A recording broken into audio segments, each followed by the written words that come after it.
Pacifica, this is Democracy Now! I'm honored and grateful that President Trump has nominated me for the position of administrator. Please restore order.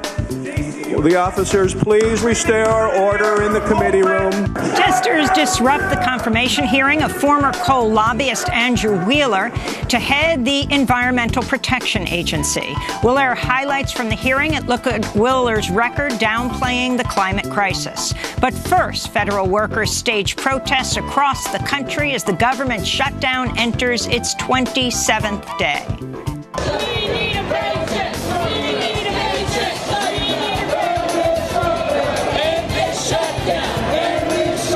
Speak with Barbara Ehrenreich, author of Nickel and Dimed, about her call for TSA workers to go on strike.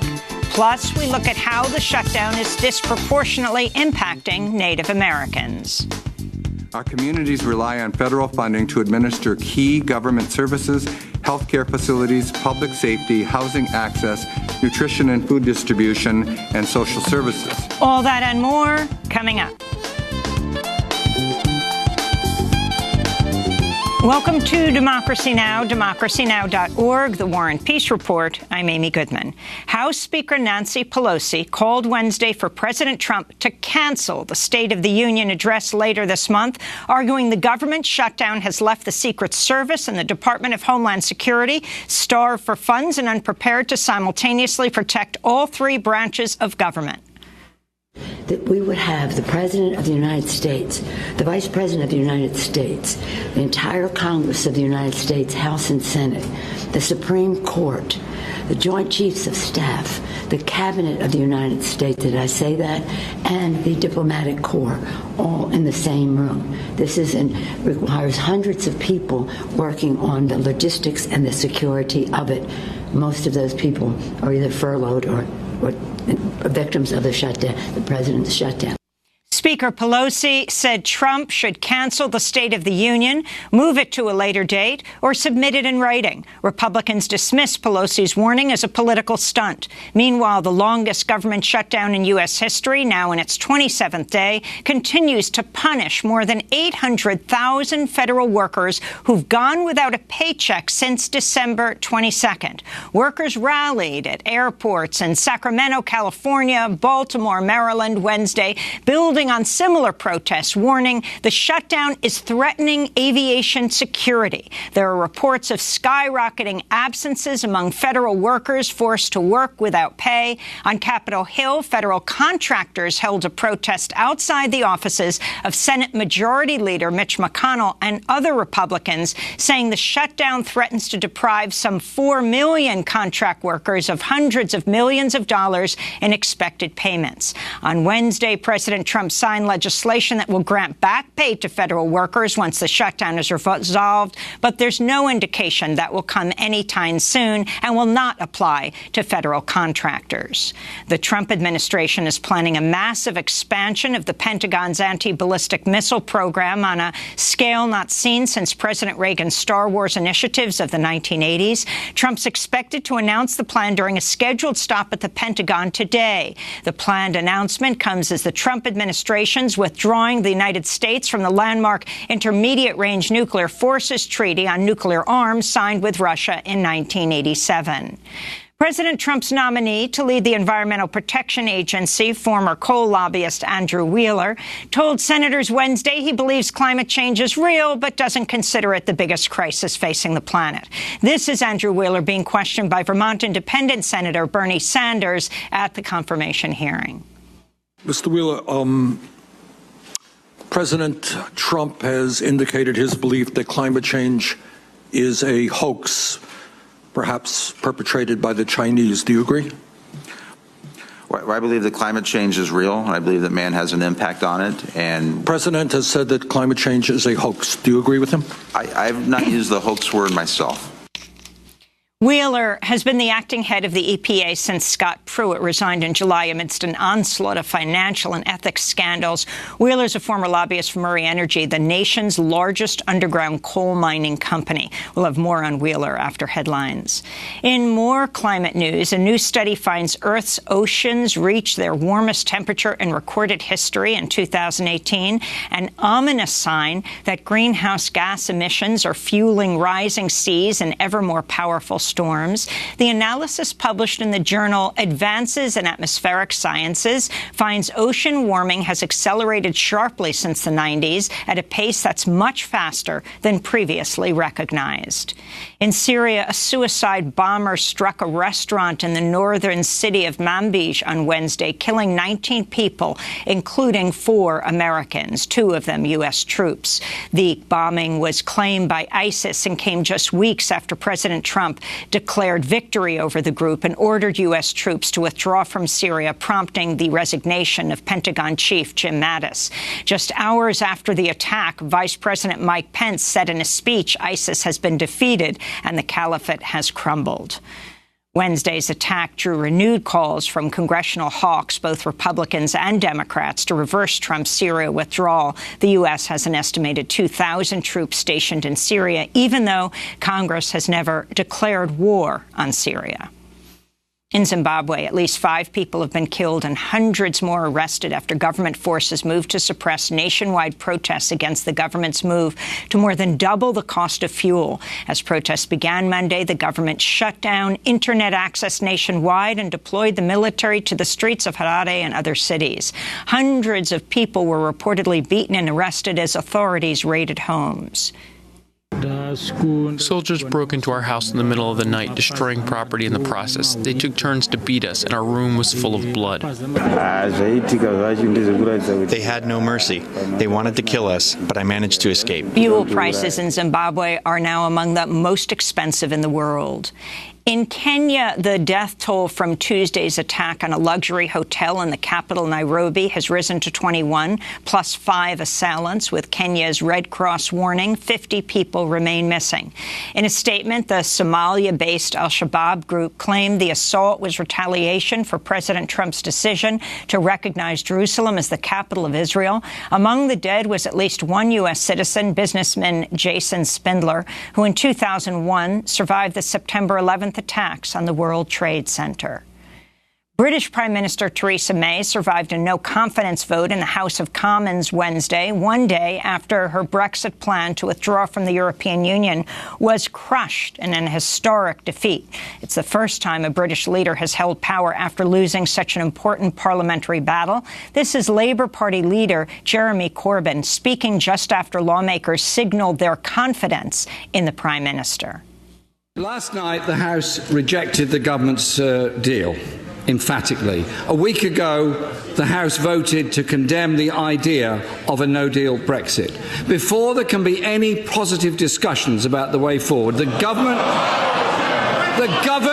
must remove clearly, once and for all, the prospect of the catastrophe of a no-deal Brexit from the EU and all the chaos that would come as a result of that. There's no clear path forward for Britain, which is just 10 weeks before a deadline to withdraw from the European Union.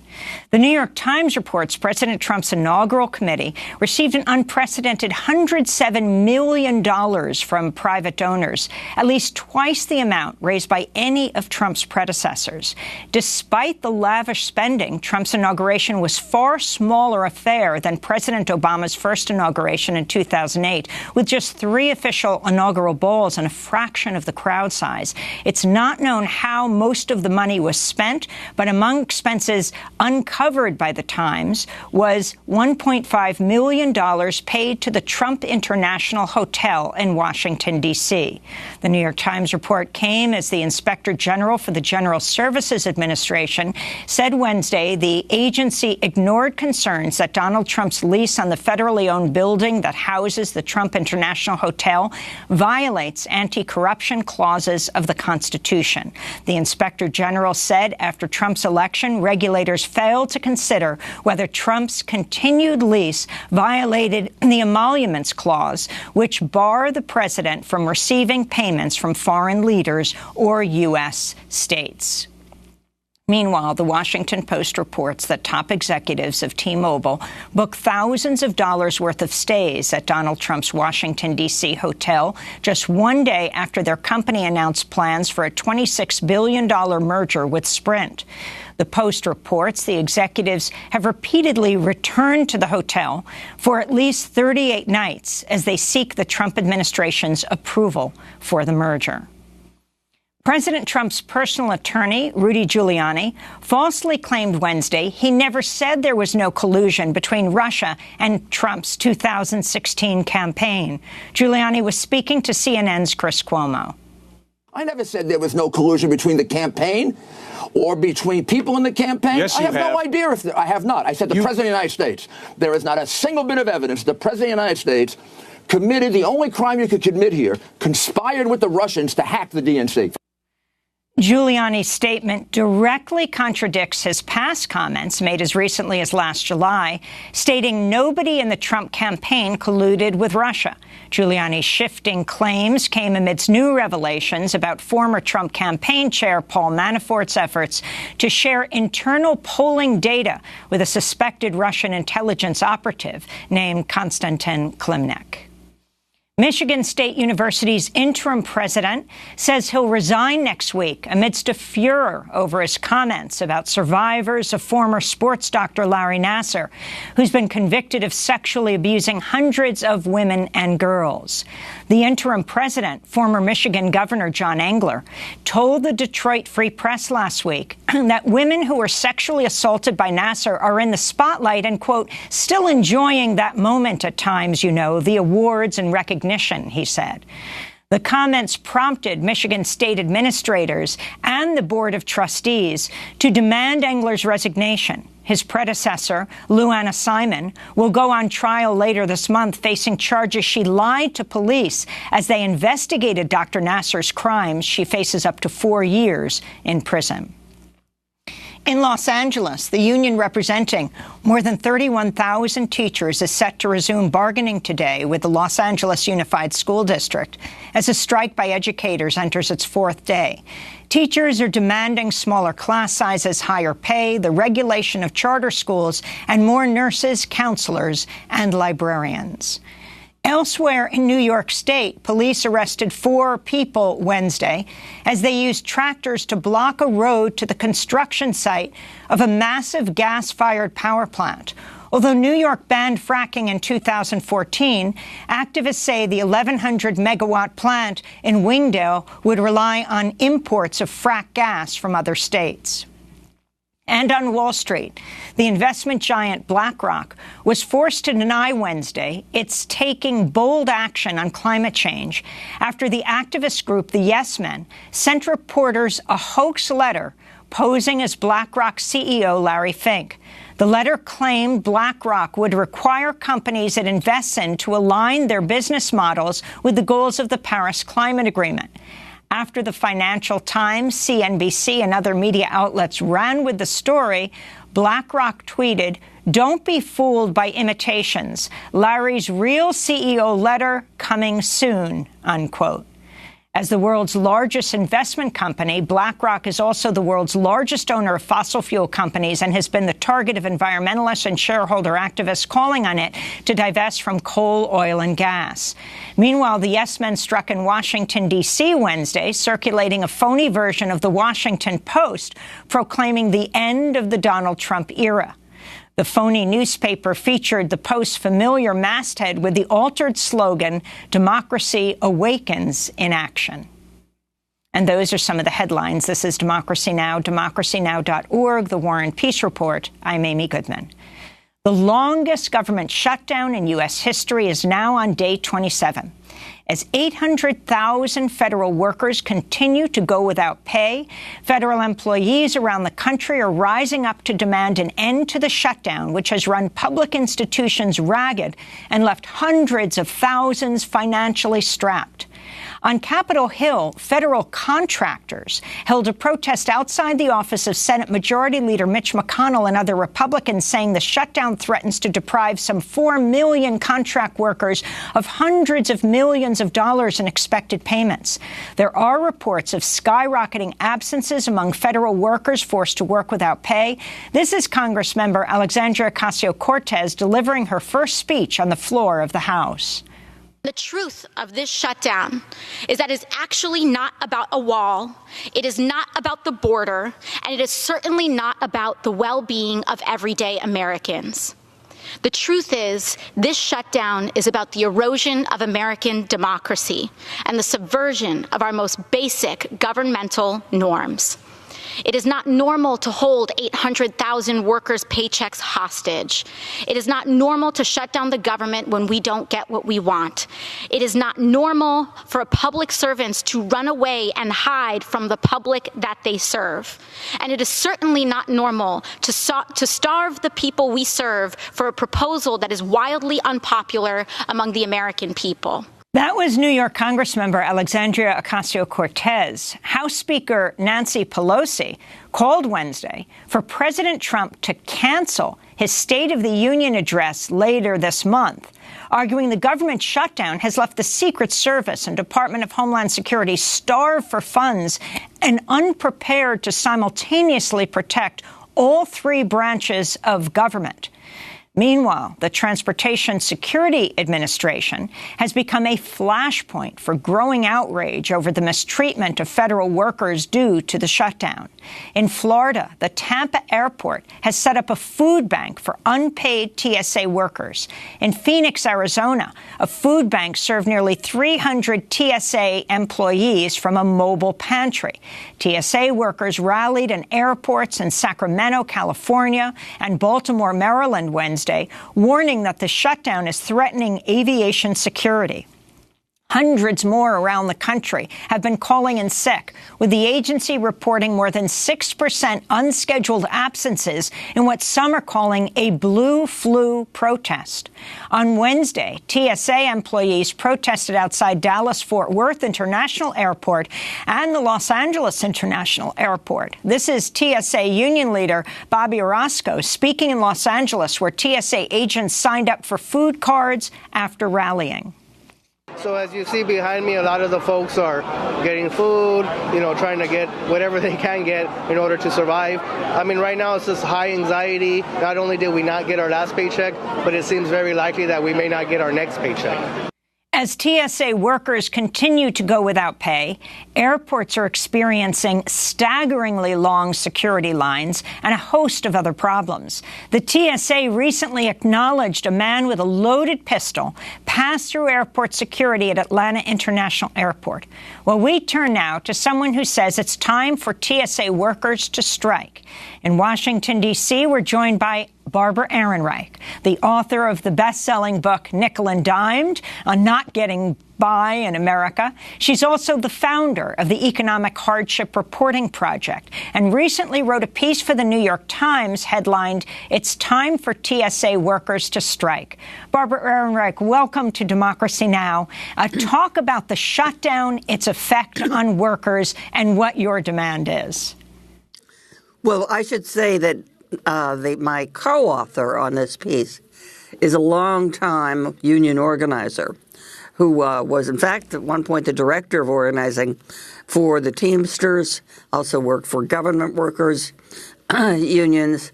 So there's a lot of experience that goes into this little op-ed we did for the New York Times. And our point is, don't just take this lying down. Yes, there's the blue flu and there's, people looking for other jobs and everything. But look at the way airport workers and federal employees in general are being treated. They're being treated in a mean and humiliating fashion. When Trump said this week, essentially, you can come back to work, but, you'll get paid at some point. We can't tell you exactly when the shutdown is over. That's not how you respectfully treat American workers. The idea is you work for money. Otherwise, it's in violation of the 13th Amendment, which bans involuntary servitude and slavery. Is there a ban on federal workers striking? Yeah. Yeah, there are plenty of bans. There were last year, 2018, when there were teachers' strikes all over the country, 5 different states. Those were illegal strikes, technically speaking. I mean, especially in the public sector, the right to strike has been so limited. So you have to go ahead anyway. In the 60s and in the 70s, there's a tremendous amount of public sector worker organizing, all illegal. Striking as well as organizing. So, I want to turn to Lamar Cobb, lead TSA officer at Baltimore Washington International Airport. I have a little 10-year-old daughter that is my pride and joy. She's my heart. I actually had to take her out of cheerleading because I didn't have the money to pay for her to continue it. It's hard. It is. It's as a man personally, and my daughter being my pride and joy. Meeting end meets, like, we don't make a lot like everybody think. Like, you're supposed to have 3 to 6 months savings. But that's hard when you're not making that much to have 3 to 6 months savings, and you have bills, and you got to figure out if you want to pay your car payment, or if you want to pay your rent, or your life insurance. You have to basically pick options. It's been very hard, actually. Especially when you do it on your own, So that's Lamar Cobb, lead TSA officer at Baltimore Washington International Airport. What's astounding about all of this, Barbara, is that President Trump says he's doing this for national security. And yet among those who are hardest hit are those who enforce national security. The TSA workers, the border guards, the Coast Guard for the first time is not being paid.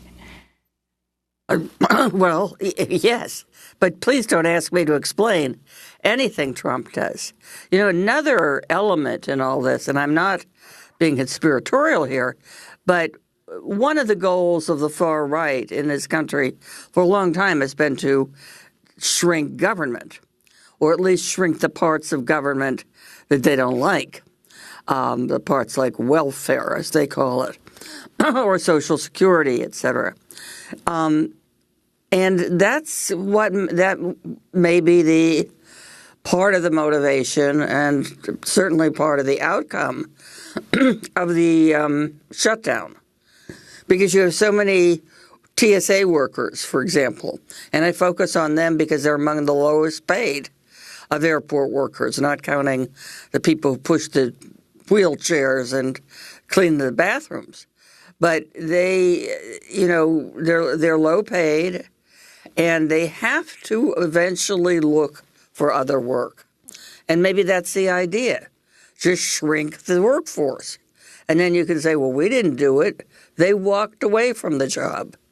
So it's interesting you should raise this, Barbara. I wanted to turn now to Fox News, which, how they're covering the shutdown. In this clip, you'll hear Steve Doocy of Fox and Friends, but first, Fox contributor Charlie Hurt. You could shut down half of the government agencies, and literally it would be years, if it were not for the media, it would be years before the regular person, the normal, average, working American would even know that the department had been shut down in terms of, how much it affects their lives. A lot of people across the country don't even notice that part of the federal government is shut down. Barbara Ehrenreich, your response. Well, I think a lot of people are noticing it.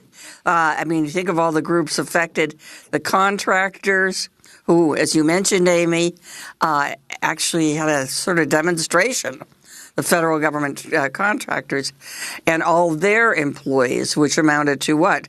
They estimated 4 million around the country. This is very significant. You're talking about outside Mitch McConnell's office, because these millions of people, of course, there was a much smaller group in front of McConnell's office, but they will never be paid These are not workers that are paid directly by the government. Mm-hmm. No, the reverberations of this are very easy to see. Certainly here in the Washington, D.C. area, which has so many government workers, federal workers. But there are things like food stamps that depend on being processed by federal agencies. So many things. Income tax collection, well, they've straightened that out a little bit because they need the money. But there's a huge impact. And if enough airport workers were to either walk away from the job or go on strike, that would shut down the airports. And that would just shut down the economy. I think even Trump wouldn't let that last for more than a few hours. So that's one possibility. And I think that what we're saying in this op-ed piece is it's more dignified to strike than to be just used as pawns and then very quietly, one by one, walk away from the job perhaps, get a second or third job. There should be a collective action. There should be some sense of principle. Just some response to the insulting way so many workers are being treated right now by Trump, which, puts me in mind of the way he treated Jeff Sessions before Jeff Sessions was thrown out, essentially. He tortured that man for months. And in a sense, we have that kind of humiliation process now going on with government workers. Oh, you can come to work, we just won't pay you. Bob Hennelly, the veteran labor reporter, wrote at Salon saying, why not a general strike in support of the 800,000 federal workers currently not receiving a paycheck? That's fine. That's an awfully big undertaking. I think the iron is hot right now around these federal agencies. I don't know how, anybody want to call a general strike, I'll get behind it. But it's just a very hard kind of thing to do. I wanted to go to one of the agencies that has been shut down, talking about the various places in the country. I wanted to go to the Coast Guard. These are, very unusual. One branch of the military that'll be impacted by the government shutdown is the Coast Guard. Its 42,000 active duty members will miss a paycheck for the first time in history. The Coast Guard Support Program published a 5-page tip sheet titled Managing Your Finances During a Furlough, which was obtained by the Washington Post. The tip sheet suggests Coast Guard members stay financially afloat during the shutdown by holding a garage sale, babysitting, and dog walking. Barbara Ehrenreich. They're also, of course, setting up food banks throughout the country. Well, the Coast Guard had to take that down off its website because they had so much mockery at the suggestion that workers could support themselves by dog walking and garage sales. No, this is laughable, insulting responses. I think in one reason a strike might be a good thing is it would help to reignite the old, fighting spirit of American labor. I come from a tradition of union people who did not take certain kinds of crap. They just, that's it. At a certain point, you go on strike and assert your dignity and make your demands and your problems known to the general public in every way you can. So I think this would be the moment. So As you go back in time, Barbara, I wanted to go to 1981, to PATCO, the Professional Air Traffic Controllers Organization, when it went on strike to protest wages and working conditions. This famous moment when President Ronald Reagan responded by firing the 11,000 highly skilled workers, replacing them with military personnel. This is Reagan speaking August 3rd, 1981. I must tell those who failed to report for duty this morning, they are in violation of the law, and if they do not report for work within 48 hours, they have forfeited their jobs and will be terminated. That's President Reagan in 1981, breaking PATCO. Describe what happened next. Well, the impact of PATCO was to terrify the unions. After that, there was much less talk of strikes. And the ghost of PATCO hangs over the unions today. Say anything about the need for a possible strike, and, somebody's going to say, but look what happened to PATCO. My biggest response to that is to go from from 1981 to 2018, when we saw a wave of strikes around the country, teacher strikes. And as I mentioned, those were, in most cases, illegal strikes. And people did it anyway, and that inspired or helped inspire other forms of labor militancy. When people see that someone stands up to gross injustice and insulting behavior, then that person is empowered to stand up too. So, at the very top of your New York Times op-ed, you write, last week in a meeting with Democratic leaders, President Trump called the government shutdown a strike. He called the government shutdown the strike. Can you explain this? Oh, God. No, I can't explain that. But it was like some desperate effort to shift the blame. He's always blaming the Democrats for the shutdown, and here he made a stupid bid to blame the workers themselves for the shutdown. So, I'm saying, why not just call it a strike? You're not being paid anyway, and maybe you will come out of this with greater power over the conditions of your work. I wanted to turn to the Dallas airport, to the federal workers protesting outside Dallas-Fort Worth International Airport. This is Sarah Fry speaking to CBS. It's your neighbors. Your neighbors are the ones having this anxiety, having this stress. We just bought a new house in June, and I've been aggressively paying down my student loans, and I expected to have a paycheck. I planned on working all through the holidays, and it's really tough and it's really stressful. And you have a State Department employee who told the Washington Post the government shutdown's putting a strain on his colleagues and him. It honestly makes me really sad thinking about people worried right now, sitting at home, eating dinners with their families and not knowing whether or not the next paycheck is coming in. Nobody should ever be in that position. And I don't think that those of us who signed up for the government we never wanted to see anything like that happen. I've been through furloughs before, back in the 90s. And quite frankly, it was frightening back then. Okay, and I think that civil servants in particular, and I will say this also on behalf of my foreign service colleagues, my military colleagues, all of us deserve a little bit more respect. So we're talking about millions of people affected. Finally, Barbara Ehrenreich, let's go back to the beginning and the headline of your op-ed. Why do you think in particular, if TSA workers struck, if the airports were closed, it would end the government shutdown immediately? Because business would be so directly impacted. Who's in the airports on a normal weekday? It's business people traveling from one meeting in one city to another.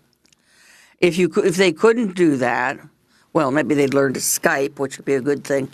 But there would be the impact would be immediate and very serious. And affecting business, that would mean phone calls would be made to Washington and things would get straightened out pretty fast. And finally, Nancy Pelosi's response to President Trump, because she has to invite him into the House for the State of the Union, a great theatrical affair, saying go back to what they did for years, the presidents. You can just write down your State of the Union address, your report about the country, or wait till the government shutdown is over. But you're not welcome here now. Too dangerous, she said.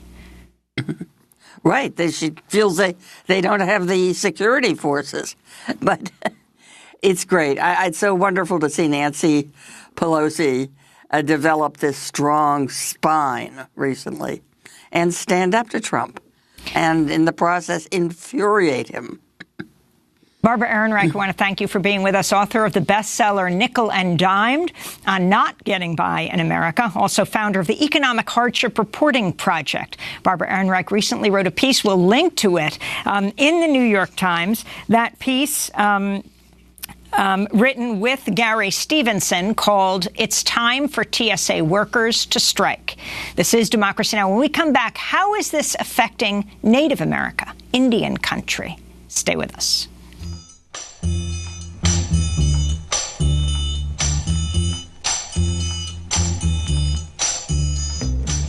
Only the guilty cry, only the guilty cry, and that is why I never stop crying, because you're guilty of lying and hurting me.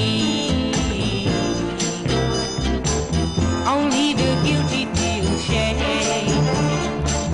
only the guilty feel shame, and that is why you never can face me, because you know you're to blame for all my misery and pain. Only the Guilty Cry by Clyde King and the Sweet Things. Clyde King died January 7th at the age of 75. She was a legendary backing vocalist who worked with some of the biggest names in music, including the Rolling Stones, Linda Ronstadt, and Bob Dylan. This is Democracy Now! I'm Amy Goodman as we continue to look at the devastating impact of the longest government shutdown in U.S. history. Now turning to Native America, communities feeling its effects at a disproportionate rate. Native Americans reporting shortages of medicine as the Indian Health Service goes understaffed, while a federally funded food delivery program to Indian reservations has halted. In a recent letter sent to President Trump, a coalition of Native groups wrote, on tribal lands, the federal government assumed the responsibility to provide basic governmental services like health care, public safety, and education as a part of its treaty negotiations with tribal nations. The Bureau of Indian Affairs and the Indian Health Service, the primary agencies responsible for providing these services either directly or through compact and contracts with tribal governments, are both currently hamstrung by the shutdown, they wrote.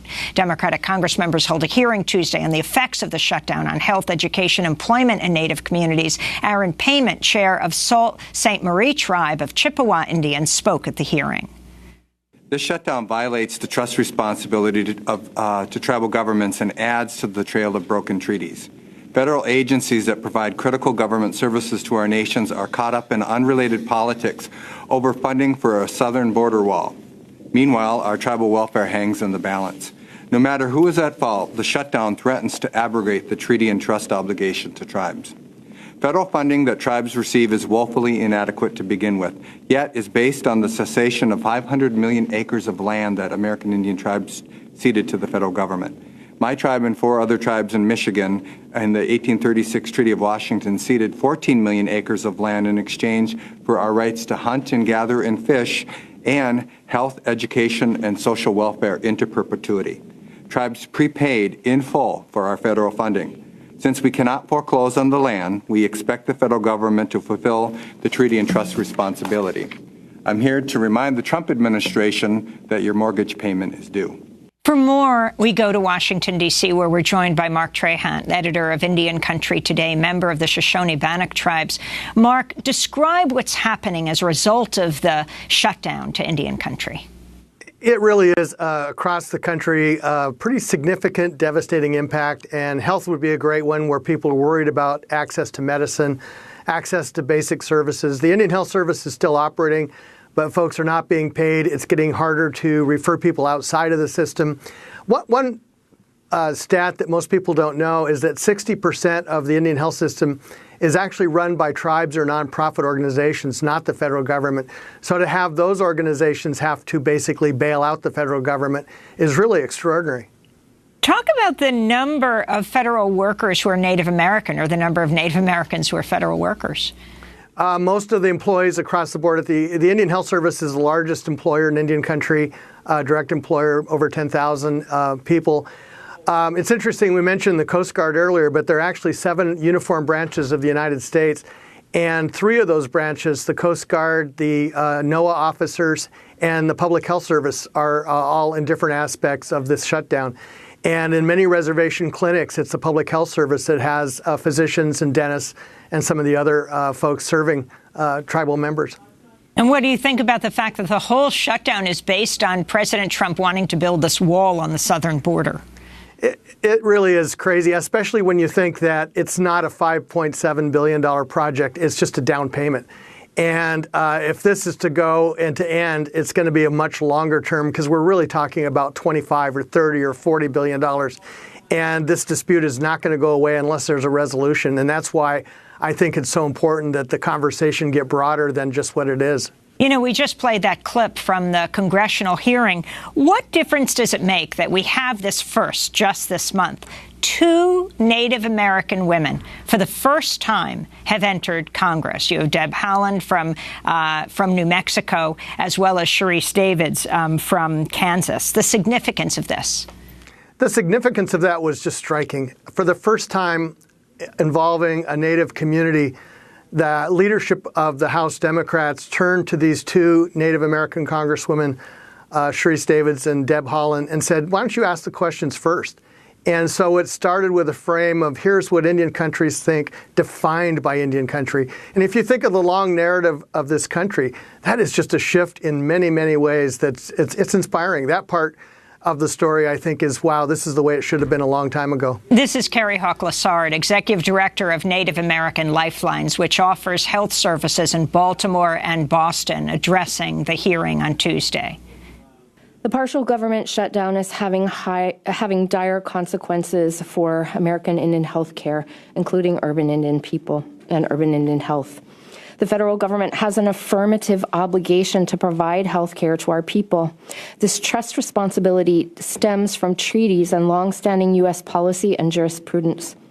The shutdown of IHS is directly at odds with that obligation. The impact of an IHS shutdown is that already chronically underfunded facilities are forced to make extremely difficult decisions without any other options. Facilities will not be able to provide care to patients. So, Mark Trahant, final comment on what you feel people need to understand about how this government shutdown in all aspects, education, food, health, employment, treaty obligations, is affecting Native America. It's hard to understate how important the role of the federal government is in a tribal community. And you're already dealing with a very poor community in many cases. And to have that money stripped out of a community that circulates, even not just the payroll, but so many other ways, to have that taken away so suddenly. I mean, one of the things that was striking in Chairman Payment's testimony was how poorly planned the shutdown was. During the last shutdown, the Bureau of Indian Affairs and other agencies started talking to tribes early, prepaid a lot of the bills, tried to arrange for things so that there would be a mitigation. This time it just happened. It happened so suddenly because it was after Trump changed course. And that really added to the misery, I think, of what's going on. Indian Health is a great example because it's already so underfunded. It's the lowest cost health system in the country. And taking resources out of that just makes it worse. Mark Trahant, thanks so much for being with us, editor of Indian Country Today, member of Shoshone-Bannock Tribes. This is Democracy Now! When we come back, we go to the first day of hearings for the EPA chief designate, Andrew Wheeler, who is a former coal lobbyist. Stay with us.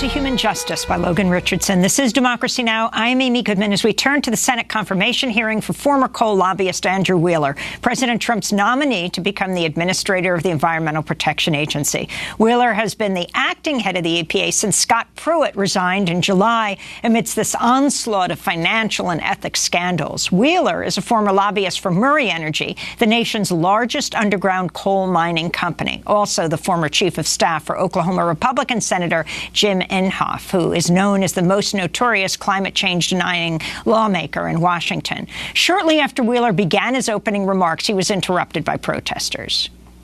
I'm honored and grateful that President Trump has nominated me for the position of administrator. Please restore order. The officers, please restore order in the committee room. This man wants to deregulate. This is an outrage. Shut down Since taking over as acting director, Andrew Wheeler has overseen proposed rule changes that would make it far easier for coal-fired power plants to release mercury and other toxins into the atmosphere. The plan proposed by the Environmental Protection Agency would change how the federal government calculates the costs of pollution on human health, dramatically downplaying the financial burden to society from deaths and illnesses. Wheeler pledged, if confirmed, he would continue to push the Trump administration's deregulatory and pro-fossil fuel agenda. The American public has a right to know the truth about the risks they face in their daily lives and how we are responding. It is our responsibility to explain it to them clearly and consistently. This includes recognizing the progress we have made as a nation and where more progress still needs to be made. Through our regulatory reforms, the Trump administration is proving that burdensome federal regulations are not necessary to drive environmental progress. What makes our actions effective and durable is our commitment to vigorously enforce them. The hearing was marked by tense exchanges with Democratic lawmakers who questioned Wheeler's understanding of recent reports assessing the impact and severity of the climate crisis and his commitment to addressing it. This is Vermont Senator Bernie Sanders. I found it interesting, Mr. Wheeler. You are the nominee to be head of the Environmental Protection Agency. You just, in your opening statement, did not mention the word climate change.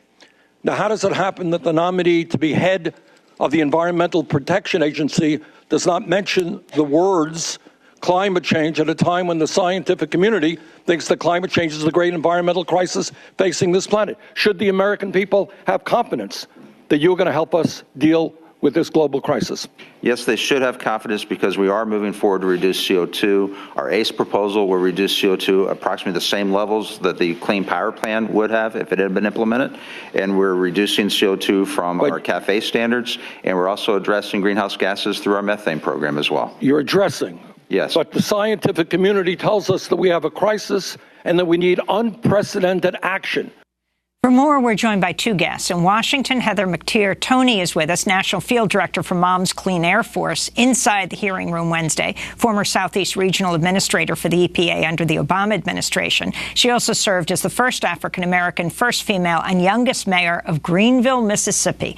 And in San Francisco, California, we're joined by Marianne Hitt, Director of the Sierra Club Beyond Coal campaign. We welcome you both to Democracy Now!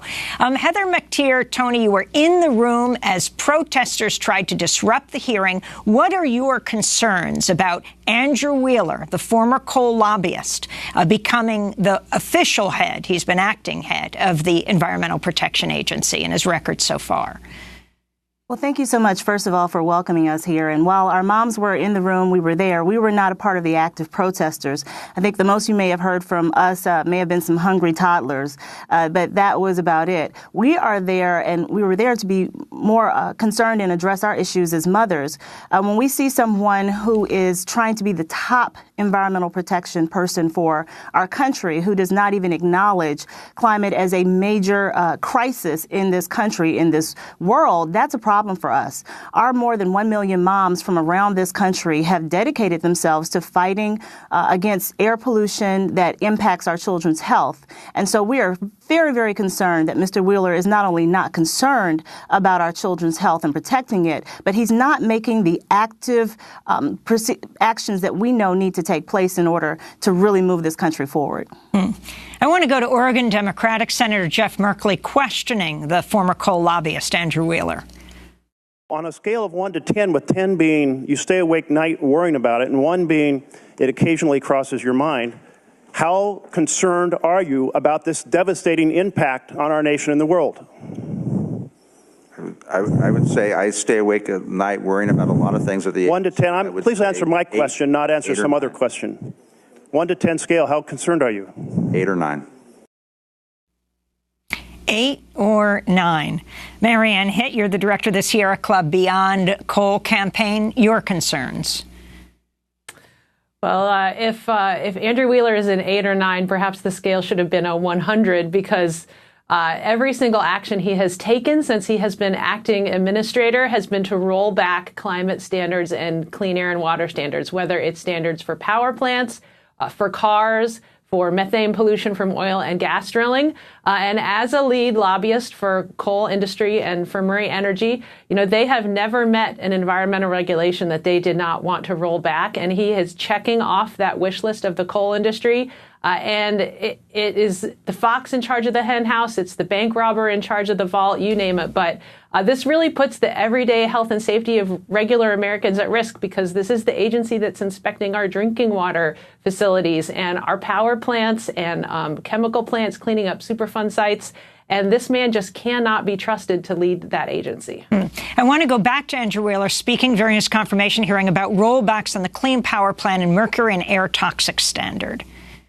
Under our preferred option, I do not believe there'd be a weakening in the mercury standards at all as far as the equipment that has already been deployed and implemented across the board.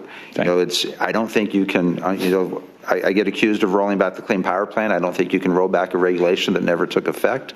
And on MATS, I don't think you can roll back a regulation that's been fully implemented. Marianne Hitt, the Sierra Club published an article saying Wheeler cooked the books to help coal barons with regard to the mercury and air toxic standards, or MATS. Explain this. So mercury gets into our bodies because it comes out of the power plants, gets into the water and the fish that we eat, and it poses a real threat, especially to little babies and small children. And what they have done is just, his comments are so cynical, it's shocking. But what they have done is that when they passed the mercury standards in the Obama administration, it also cleaned up a lot of other pollution, a lot of other kinds of air pollution, the kinds of air pollution linked to things like heart attacks and strokes. And what they're trying to do here is to say, in putting forward this mercury standard, you can't count all those other benefits to public health. All you can count is the very narrow category of mercury, which is a big public health problem, very important, but you can't count all those other public health benefits. And now it's important to note this rule has taken effect. Every coal plant in the country has complied with the mercury standards.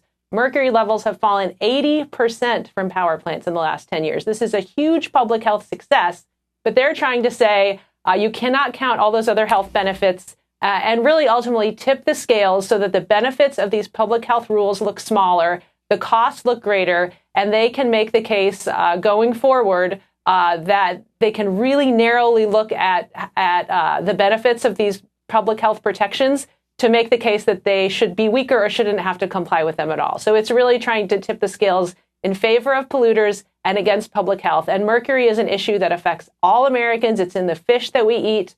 Moms care about it so much. Any woman who's been to the doctor has been warned away from eating fish with high levels of mercury. And so this is a real bread and butter issue for folks. And they're trying to put their finger on the scale in favor of the big polluters, which is typical for Andrew Wheeler and typical of, I think, what we would expect of him going forward. New research from Harvard University finds Trump's plan to roll back Obama-era climate regulations in favor of more industry-friendly policy under the Affordable Clean Energy Act will result in a, quote, rebound in global warming and is worse than the government doing nothing to combat climate change. Trump's plans, which included delaying the closure of coal-fired power plants, would lead to an increase in carbon dioxide emissions of 8.7% in 18 states and Washington, D.C. by 2030, compared to having no policy. Heather McTier-Toney, if you can respond to this. unconscionable and unfathomable that we're talking about putting someone in this position who's not even read the reports that we're referring to. He's not even been brought up to speed or found it important enough or concerned himself enough to go and research this information for himself. Our mothers have at least done that. The international report and even the national climate assessment that our own government conducted has confirmed from us that within the next 12 years, if we do not take some action to reduce carbon emissions in this country, that we will be in a position that is irreversible. I'm the mother of 3.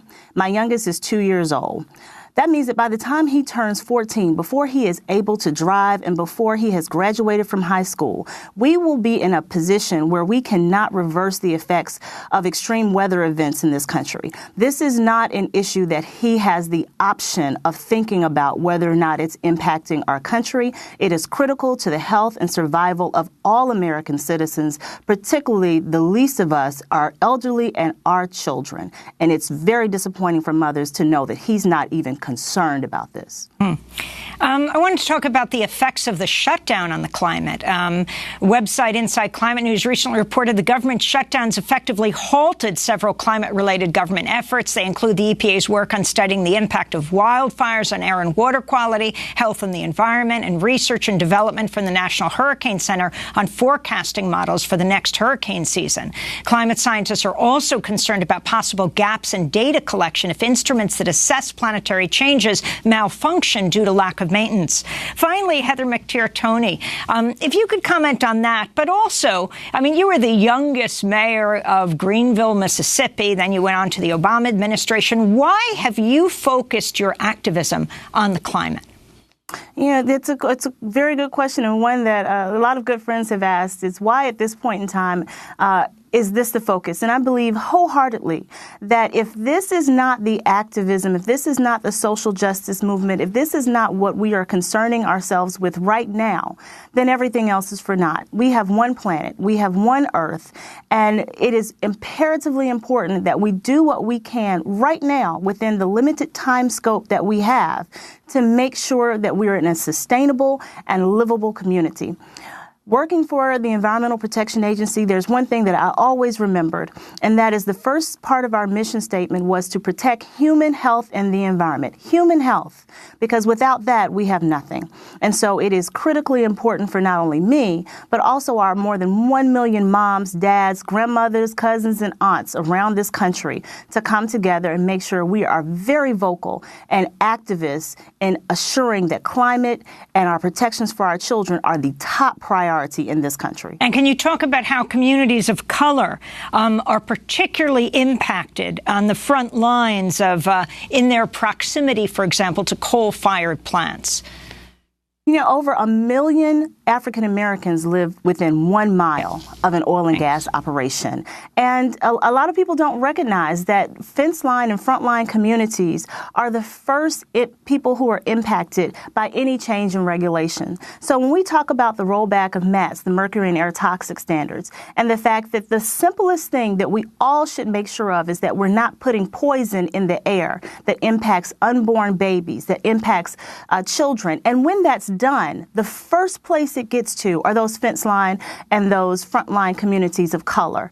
Those are the people that are impacted first. And so to see this administration even moving in the direction of not only impacting unborn babies, their brains, because that's what mercury does, but then it is to the communities of color. Again, it is unimaginable that we're even still considering having Andrew Wheeler as the nominee when he has so evidently shown his disregard for communities of color and for young children. So as you can tell, I'm very passionate about this, but I think it's also important for us to know that our moms are working, that we know that there are activists that are out here that are not sitting quietly Heather by. McTier-Toney, we're going to have to leave it there. National Field Director for Moms Clean Air Force, and Marianne Hitt, Director of the Sierra Club's Beyond Coal campaign. That does it for our broadcast. I'm Amy Goodman. Thanks so much for joining us.